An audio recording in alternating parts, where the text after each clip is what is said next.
Produce reflexiones en ambos lados, ya que las ondas viajan en las mismas direcciones, ¿no?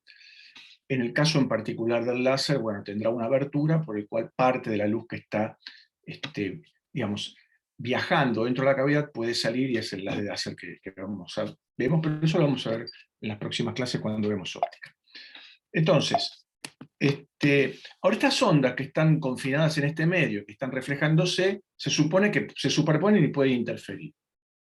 Y claramente hay ciertas frecuencias en las cuales se puede llegar a una configuración de una vibración estacionaria. Es lo que nosotros conocemos como ondas estacionarias.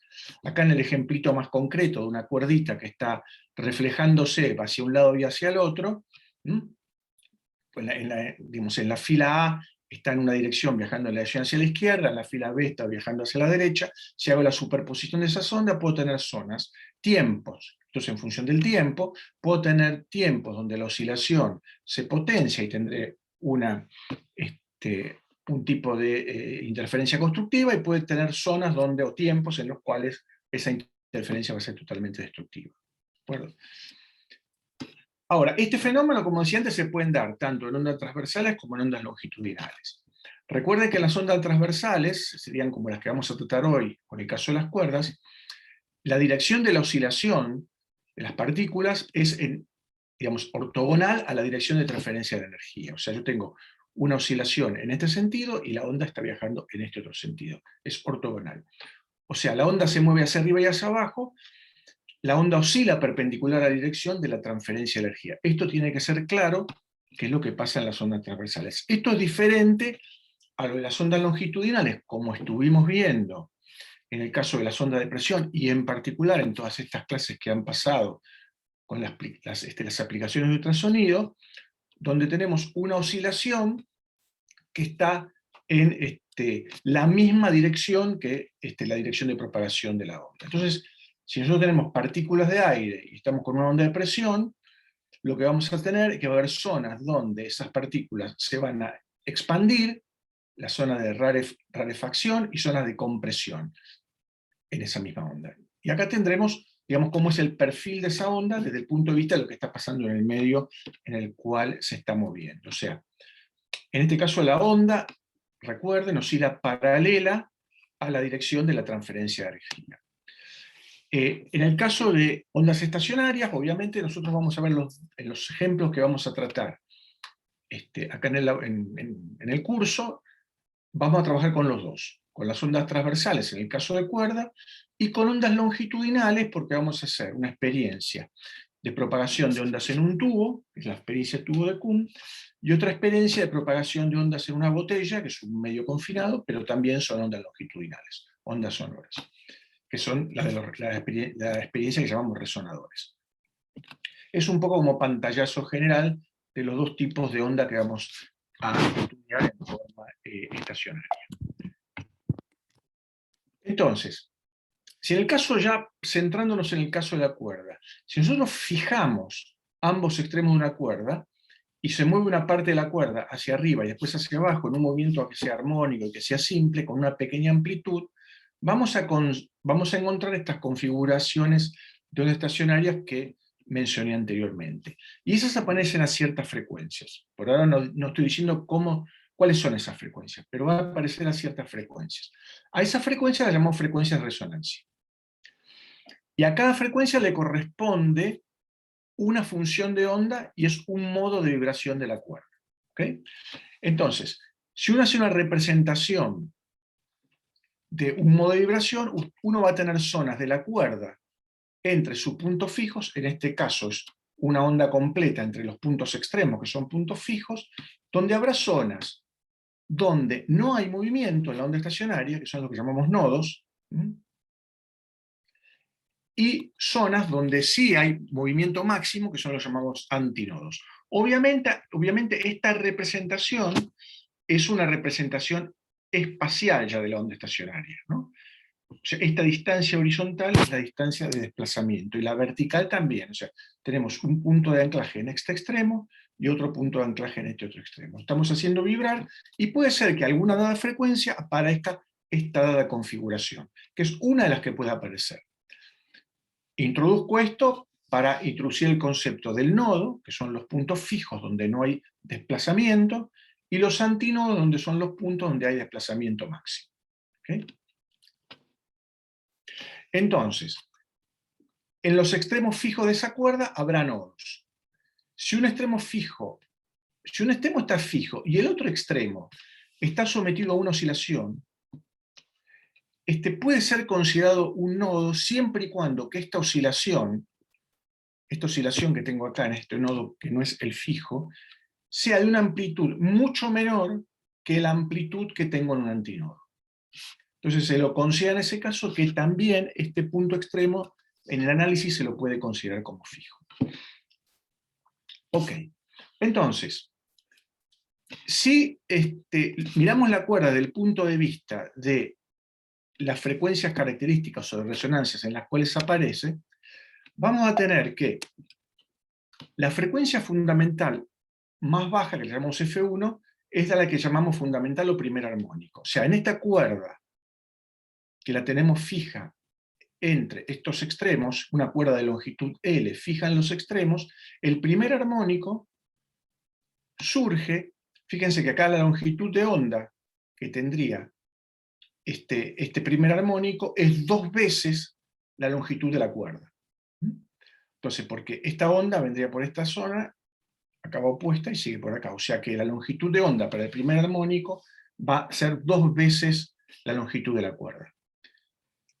En realidad, se puede demostrar que en este caso de las cuerdas con extremo fijo, la longitud de onda para cada uno de los modos es la longitud de la cuerda dividido el número del nodo. Entonces, acá está claro que si n es igual a 1, estoy en el fundamental, esa longitud de onda valdrá 2L. En el segundo armónico, o sea, para n igual a 2, es este ejemplo de acá abajo, fíjense que la onda entra en forma completa, en toda la longitud. O sea, en ese caso, para n igual 2, la longitud de onda es la longitud de la cuerda. Para n igual 3, la longitud de onda es 2/3 de la longitud de la cuerda. Si aplicamos la relación de dispersión en cada caso, la relación de dispersión nos dice que la velocidad de propagación, si es un medio no dispersivo, ¿no? Si la velocidad de propagación es la frecuencia por la longitud de onda, vamos a tener que esa frecuencia, para el modo fundamental, va a ser la velocidad de propagación dividido la longitud de onda, y dijimos que en el modo fundamental la longitud de onda es 2 veces la longitud de la cuerda, entonces nos queda esta expresión que está acá. Y en el segundo armónico nos quedará que esa frecuencia es 2 veces la frecuencia de la fundamental. Y en el tercer armónico, si hacemos la cuentita, nos va a quedar 3 veces, la frecuencia del tercer armónico es 3 veces la frecuencia del fundamental. O sea, fíjense que los armónicos son múltiplos enteros de la frecuencia fundamental. Eso es lo que uno encuentra, y de esa manera, teniendo todos los armónicos, puede construir lo que se llama el espectro de frecuencia y resonancia de la cuerda. Pero para entrar más en este concepto, me gustaría ver un poco esto desde el punto de vista mecánico. O sea, vamos a plantear cómo vamos a poder obtener las ecuaciones de movimiento para una cuerda tensa, como la que estamos viendo en este caso. Entonces, si nosotros tenemos una cuerda tensa, podemos analizar una porción de la cuerda, que está vibrando, podemos analizar una porción de la cuerda, que la puse en este gráfico que está acá a la derecha. Entonces tomo una porcioncito de la cuerda, entre la distancia x y x más delta x, o sea, tengo un diferencial de distancia delta x, la voy a analizar a una distancia de mi centro de coordenadas, que lo voy a llamar y esa porción de la cuerda va a estar tensa, y si planteo las ecuaciones de equilibrio, tenemos una tensión aplicada, ¿no? Hay un cambio en la orientación de esta tensión respecto del horizontal, antes del intervalito delta x de la cuerda y después, y si planteo las ecuaciones de movimiento, proyectándolas en el eje x y en el eje y, vamos a ver que la fuerza proyectada en el eje x es la tensión proyectada sobre el eje x, sobre el eje y, es la tensión proyectada sobre el eje y de este extremito del segmento o sea que va a ser la tensión por el seno de tita más un diferencial de ángulo que yo llamo delta tita, y tiene que ser, para que esté en equilibrio, le tengo que restar, ¿no?, la tensión proyectada sobre la dirección Y del otro extremito. Entonces, que va a ser T por el seno de tita. Lo mismo puedo hacer para la proyección en la dirección X. En ese caso, en vez de ser T por el seno de tita, será T por el coseno de tita. Entonces tengo que plantearlo. Tengo que hacer la proyección sobre la dirección X de la tensión, la dirección en la proyección X de la tensión, en esta zona, restarlos, y de esta manera construyo las relaciones de equilibrio para la cuerda que está tensa y en un instante de la vibración. Ahora, si nosotros admitimos que acá hay un desplazamiento angular pequeño, que el delta tita es pequeño, y también que esta distancia y esta altura y es pequeña, bueno, en ese caso, el seno de tita o el seno de tita más delta tita se va a aproximar por su argumento. Entonces, para la proyección de la fuerza en la dirección Y, en vez de seno de tita por delta tita, tendré tita por delta tita, y en vez de seno de tita acá, tendré t por, t por el ángulo. Y para el caso de la proyección en X, si hacen la cuentita, bueno, estos dos son 0, porque son muy pequeños, y esto me queda que la proyección en X es 0. Por lo tanto, trabajo solo con la fuerza en la proyección Y. Y esa fuerza es la tensión aplicada en la cuerda por ese incremento angular que obtengo, digamos, de una posición de la cuerda a la otra posición. Ahora bien, nosotros sabemos por Newton que la fuerza es la masa por la aceleración. Entonces acá puedo reemplazar la fuerza por la masa por la aceleración, en la dirección Y. Y para este segmentito de cuerda, yo puedo decir que la masa de ese segmentito la puedo descomponer en una densidad lineal por la longitud de ese segmentito. Ojo, esta es densidad lineal, no densidad volumétrica, ¿no? Es masa por unidad de longitud, este mu. Entonces, si reemplazo esto en la ecuación anterior, va a quedar que la tensión por el incremento angular es la densidad lineal por el incremento de la cuerdita que estoy considerando, el delta X, todo eso multiplicado por la aceleración. ¿Ok? Es bastante sencillo. Yo volví a colocar esto para simplificar en este esquemita acá a la izquierda. Lo otro que tengo que acordarme es que la tangente del ángulo θ la puedo expresar como la derivada parcial de la posición Y respecto de la posición X. Y acá puedo introducir que una derivada parcial respecto de X la puedo poner en función del ángulo. O sea, esto es matemática. Entonces, la derivada o el operador delta X o la derivada de X parcial, la derivada de una función respecto de X, la voy a poner como la derivada de su ángulo respecto de X por la derivada parcial del ángulo. Y yo acá puedo hacer un truquito, que es decir que en realidad este incremental lo pongo como este incremental de θ y de delta X para ponerlo en función de lo que estoy trabajando en la prueba o en el estudio que estoy haciendo. Entonces, hago esta aproximación. Si yo derivo de nuevo esta función, la derivada parcial de Y respecto de X, de nuevo respecto de X, utilizando estas dos relaciones es muy fácil llegar a que solamente reemplazar, poner estas dos funciones y derivarla de nuevo, que esta derivada segunda de Y respecto de X la puedo poner como el incremento del ángulo θ respecto del incremento delta X de la cuerda por la derivada respecto de X de la tangente del ángulo. Es solamente reemplazar estas dos funciones acá y derivarla de nuevo respecto de X. Si esto lo agrupo, bueno, esta es la derivada segunda de Y respecto de X, dos veces.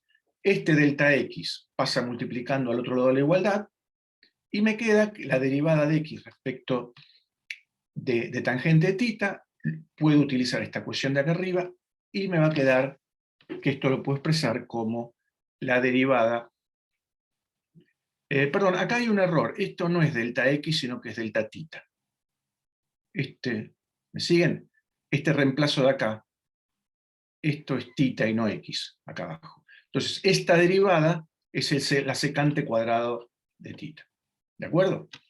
Entonces, ahora de nuevo aplico que si el θ es pequeño, bueno, el secante cuadrado del ángulo tiende a 1, y me queda que esta derivada segunda de y respecto de x dos veces por delta x me queda aproximadamente igual a delta θ. Si ahora vuelvo a la ecuación que habíamos obtenido anteriormente, que era que la tensión por el incremento angular es la masa por la aceleración, y voy a reemplazar este delta θ en esta ecuación, me va a quedar que lo único que hice acá es reemplazar el delta θ por esto que encontré antes aquí, me queda esta expresión de acá abajo, donde me queda que la tensión por la derivada segunda de y respecto de x dos veces por delta x es la densidad lineal por delta x por la aceleración respecto de y. Y si ahora recordamos que la aceleración es la derivada segunda de la posición respecto del tiempo, y reemplazo la aceleración, me queda este tipo de ecuación. Fíjense que esta ecuación la puedo agrupar, y me va a quedar que la derivada segunda de y respecto de x dos veces es la densidad lineal sobre la tensión aplicada por la derivada segunda temporal de la coordenada y. Fíjense que acá ya tenemos una ecuación donde estamos, digamos, igualando algo que es una derivada segunda espacial de la coordenada y respecto de una derivada segunda temporal. Y este término, mu sobre delta t, tiene la pinta de una inversa de velocidad. De hecho, la raíz de una inversa de velocidad. Se define esa velocidad como la tensión sobre la densidad lineal a la 1/2, o sea, la raíz, y esto tiene unidades de velocidad. Y esto va a ser la velocidad con que las ondas progresivas van a recorrer la cuerda de densidad lineal mu al aplicar una tensión. Fíjense que si yo reemplazo esta definición de velocidad en esta ecuación, lo que me queda es la ecuación de ondas. La ecuación de ondas en una dimensión que me relaciona la derivada segunda de la coordenada y respecto a la coordenada x con su derivada temporal a través de la inversa de la velocidad al cuadrado. Y esta es la típica ecuación de ondas unidimensional. Entonces quiere decir que nosotros llegamos, haciendo el estudio sencillo de la cuerda tensa en un instante, a poder expresar, por lo menos en una primera aproximación, esta ecuación de ondas. ¿Okay? Entonces, es una ecuación diferencial de segundo orden en derivadas parciales. Y podemos proponer una solución para la coordenada y, que es función de la coordenada x y del tiempo, como una función donde podemos desdoblar una parte espacial, la función g de x, de una parte armónica temporal con una fase, donde omega es la frecuencia de oscilación angular. Entonces, si fijamos de prepo para poder resolverla fácilmente que la fase 0, podríamos haber puesto una fase fija, y hacemos esta derivada segunda de esta función respecto del tiempo dos veces, hacemos esto, lo derivamos de eso, nos va a quedar que va a ser menos la frecuencia angular al cuadrado por la función g de x por el coseno de omega t. Y si hacemos la derivada temporal dos veces de esta función respecto del tiempo, nos va a quedar, perdón, esta es la derivada espacial y esta es la temporal, nos va a quedar que es dos veces la derivada de la función x respecto de x dos veces por el coseno de omega t, por la definición que hemos dado a la posible solución de nuestro problema. Agrupando estos dos en la ecuación de onda, podemos simplificar la parte temporal, y fíjense que nos independizamos de la parte temporal y nos queda una ecuación diferencial para la función espacial g de x, que tiene la pinta de un oscilador armónico, pero donde la variable en vez de ser el tiempo es la posición x. Esto la solución, sabemos de qué tipo es, también es una solución armónica, que la podemos plantear como una amplitud por el seno de un parámetro b por x. Si esta solución la ponemos en la ecuación diferencial, diferenciamos respecto de x dos veces, nos queda a por b cuadrado por seno de bx, reemplazamos en la función, en la ecuación, perdón, se simplifican los senos de bx y ya obtenemos se simplifican las amplitudes y obtenemos el valor del parámetro b, que va a ser la frecuencia angular dividido la velocidad. Por otro lado, lo podemos reemplazar ya el parámetro b acá en esta función, nos queda que esa función de la posición va a ser una amplitud por el seno de la frecuencia angular dividido la velocidad por x. Podemos poner las condiciones de contorno, que para una cuerda fija van a ser que en los dos extremos, en el extremo x igual a 0 y en el extremo L igual a 0, esa función tiene que valer 0, perdón, en el extremo x igual a 0 y en el extremo x igual a L, esa función tiene que ser 0, y si hacemos eso, nos va a quedar que la única solución que tenemos es para cuando este término entre paréntesis, que es la frecuencia angular dividido la velocidad de propagación por la longitud de la cuerda, es un múltiplo de pi. Si recordamos que la frecuencia angular es 2pi por la frecuencia, nos va a quedar que esta frecuencia, que se va a cumplir estas condiciones de contorno solo cuando esta función armónica tenga una frecuencia que va a ser un múltiplo de la velocidad de propagación dividido 2 veces la longitud de la cuerda. Esto sale directamente de haber aplicado estas condiciones de contorno para la cuerda fija. Entonces la solución es una solución de tipo armónica con esta frecuencia. ¿Okay? Si a su vez ahora nos acordamos de la definición de velocidad, que la habíamos puesto acá arriba por algún lado, podemos reemplazarlo y nos va a explicar que esa frecuencia de cada modo va a ser el n, o sea, donde n es un número entero, dividido 2 veces la longitud de la cuerda por la velocidad. Entonces fíjese que acá claramente aparece que la frecuencia es función, digamos, la frecuencia de los modos, para cada modo, es función, obviamente, el número del modo, de la longitud de la cuerda, de la tensión de la cuerda y de la densidad lineal. Bueno, esto lo podemos verificar claramente. Quien le gusta tocar la guitarra, por ejemplo, se da cuenta, ¿no? Que si yo al clavijero de la guitarra le pongo más tensión, la frecuencia de resonancia de esa cuerda cambia. Si cambio el tipo de cuerda, con lo cual cambio la densidad lineal, la frecuencia también cambia. Y si cambio la longitud entre el puente y el clavijero, también me cambia la frecuencia. O sea, acá está un poco prácticamente viendo qué es lo que pasa en un violín, en una guitarra, en un contrabajo, con la frecuencia, ¿no? ¿Okay? Entonces, acá un poco resumí lo que vimos recién, que la frecuencia del modo es el número del modo por la velocidad de propagación sobre la longitud de la cuerda pi2 dividido 2. Y además, si acá colocamos la relación de dispersión, recuerden que la relación de dispersión va a ser la frecuencia por la longitud de onda. Si tenemos frecuencias fijas para cada nodo, obviamente también tenemos las longitudes de onda. Y juntando estas dos ecuaciones, encontramos las relaciones que vimos hace 3 transparencias atrás, o 3 diapositivas atrás, que era que la longitud de onda de cada modo era 2 veces la longitud de la cuerda sobre el número de modos. Entonces, agrupando la solución completa de la amplitud I de x de t va a ser la amplitud de cada modo por una parte espacial, armónica, que es 2pi por el x sobre la longitud de onda del modo, por el coseno de omega t, donde omega es la frecuencia angular del sistema. Bueno, estos son los mismos dibujitos que vimos antes, nada más. Pero acá hay una cosa, esto es para una cuerda que tiene extremos fijos.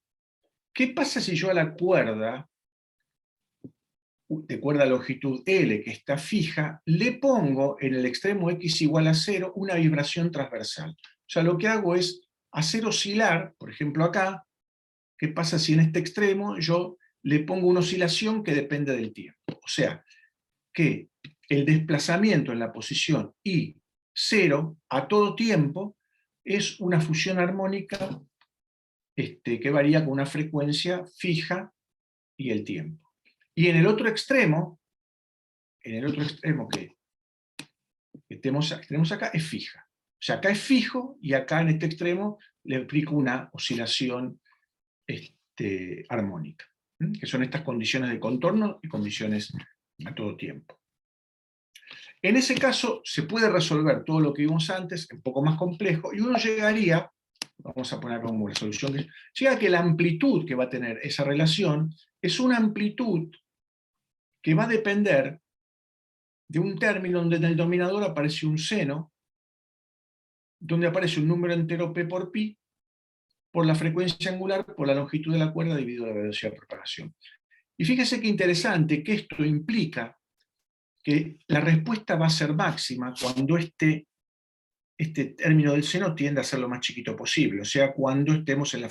Y eso se da cuando este término que esté entre paréntesis valga un múltiplo de pi. Entonces, esto lo que implica que la respuesta, y son las mismas frecuencias naturales del sistema de la cuerda con los extremos fijos. Entonces, la frecuencia será máxima cerca de la frecuencia natural del sistema. Entonces, este pantallazo teórico era un poco lo que yo les quería refrescar para que ustedes lo tengan en cuenta cuando hagamos la práctica de cuerdas. No sé si, bueno, esto seguro lo vieron en Física 2, no sé si hay alguna pregunta sobre esto que quieran, alguien en particular quiera preguntar. Si no es así, yo ahora paso directo a la experiencia. Pero si alguien quiere hacer alguna pregunta, seguramente van a tener que repasar las ecuaciones, pero no sé si alguien tiene alguna pregunta, quiere preguntar algo. O si no, paso a explicar cómo va a ser la experiencia de cuerdas, y ahí pueden surgir preguntas, o si no, después individualmente cada grupo lo hará. ¿Sigo o no? ¿Qué les parece? Todo perfecto de mi parte, profe. Ok, entonces seguimos adelante con la experiencia.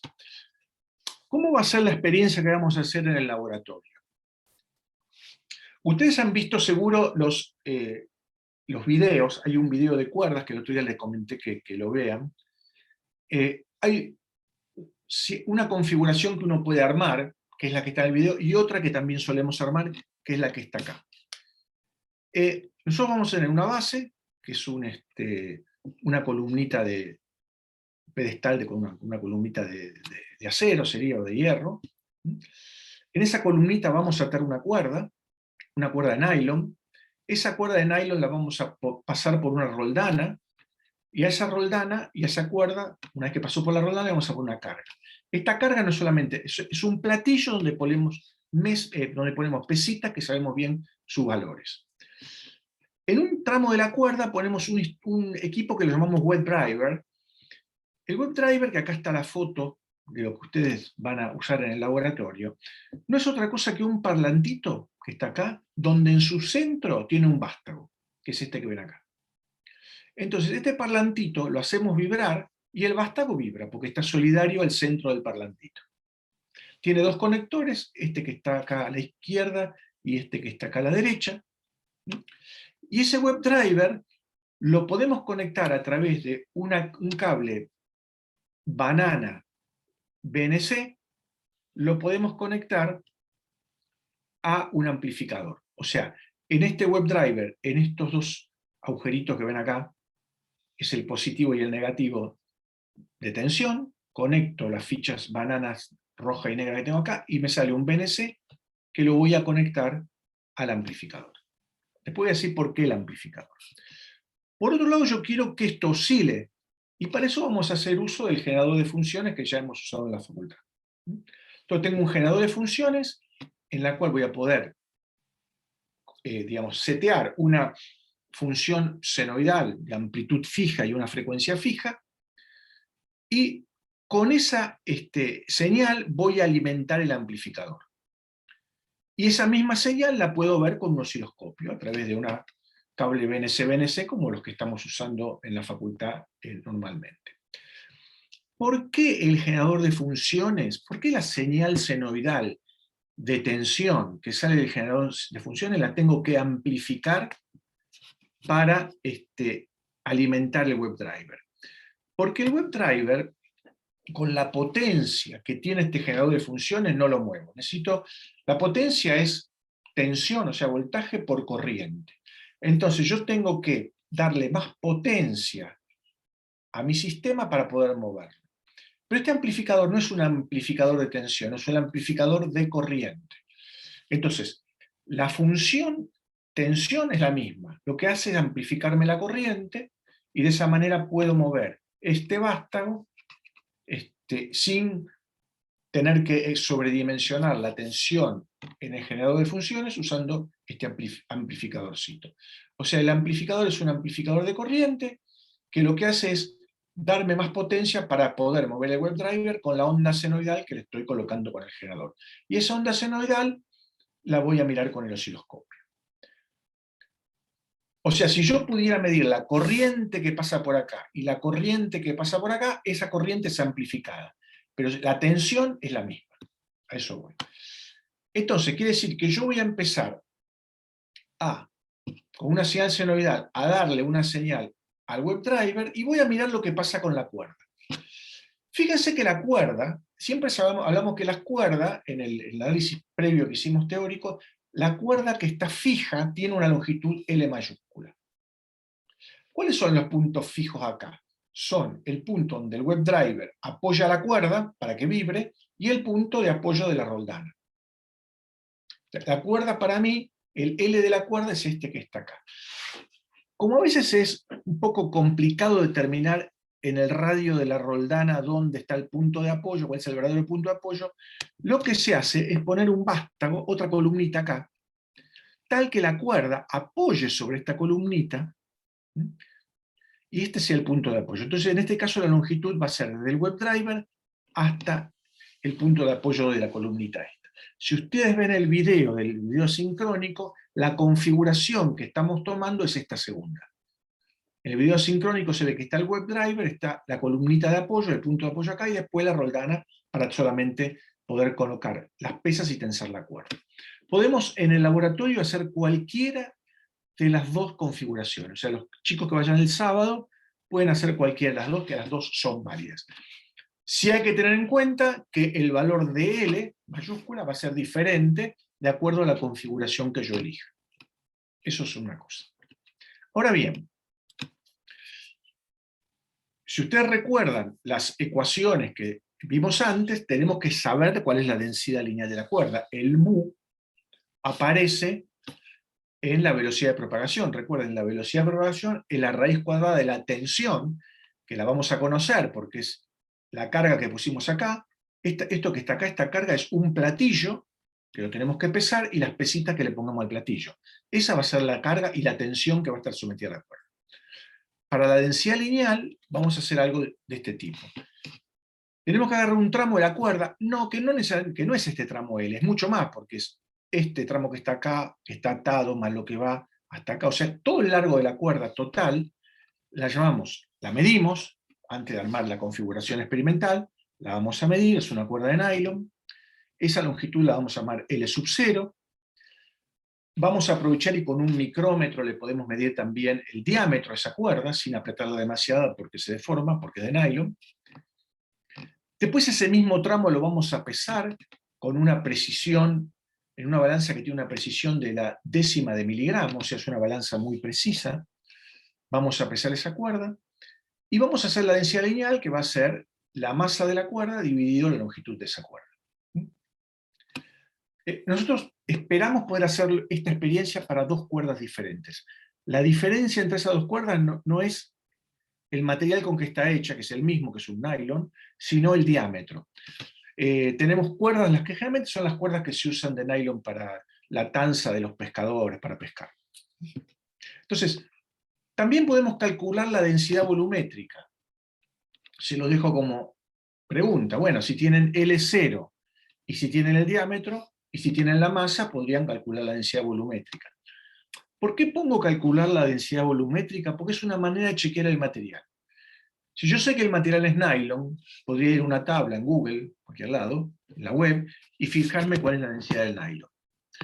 Y más o menos, si hago estas cuentitas y la calculo con la masa, la longitud y el diámetro, me tiene que dar un valor parecido al de las tablas. Entonces es una manera de chequear si las mediciones que estoy haciendo son correctas, nada más que eso. Pero para los cálculos del estudio de la velocidad de propagación, lo que necesitamos es la densidad lineal y no la volumétrica. Bueno, una vez que tenemos armada la experiencia, todo esto preparadito, para una dada carga fija, queremos obtener la frecuencia y cómo, de los modos normales. ¿Cómo hacemos esto experimentalmente? Bueno, si vieron el video se habrán dado cuenta. Lo que hacemos es ir variando la frecuencia del generador de funciones y miramos, es observacional la experiencia, vemos qué pasa con esta cuerda. Entonces lo que vamos a ver es que en algún momento la cuerda va a empezar a tener la forma del modo fundamental, o sea, donde entre los puntos de apoyo me va a aparecer media longitud de onda. Ese sería el fundamental. Cuando sigo cambiando la frecuencia va a desaparecer el fundamental y en algún momento aparecerá el segundo armónico, o sea que va a ser el doble de la frecuencia. Y así, por lo menos, tratemos de encontrar las 5 frecuencias correspondientes a los 5 primeros modos normales de la cuerda. ¿De acuerdo? Obviamente la longitud de onda es sencilla, porque lo vimos antes. Digamos, para el modo fundamental, la longitud de onda es 2 veces la longitud de la cuerda.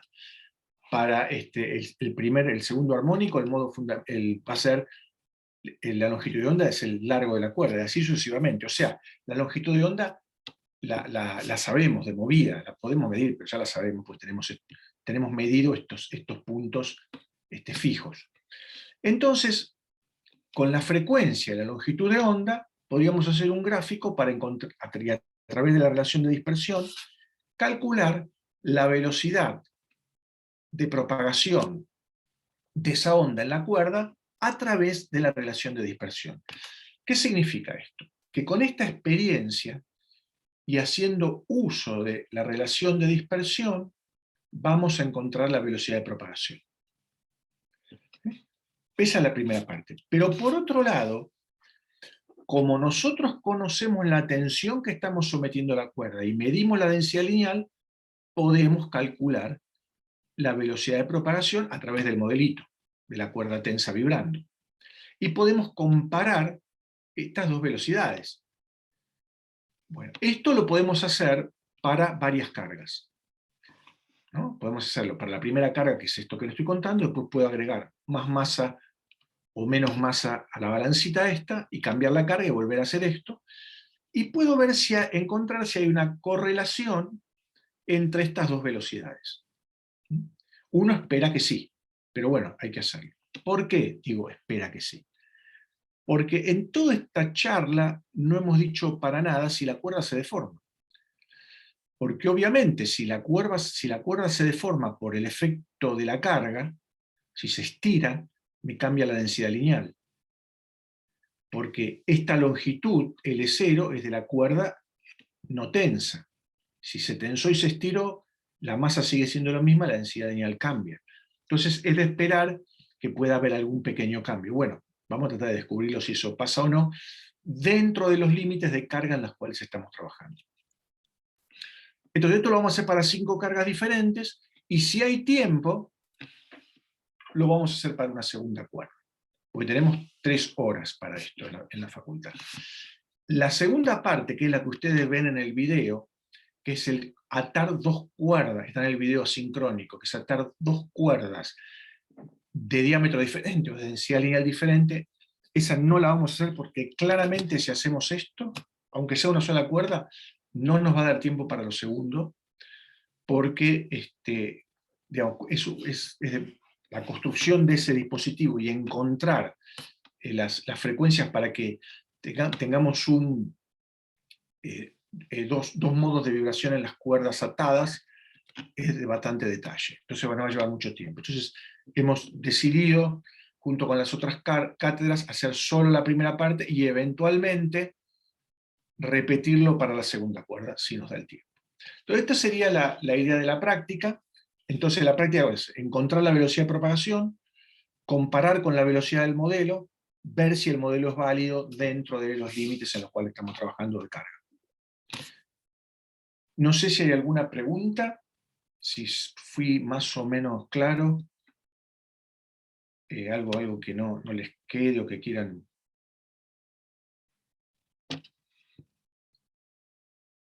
Los escucho.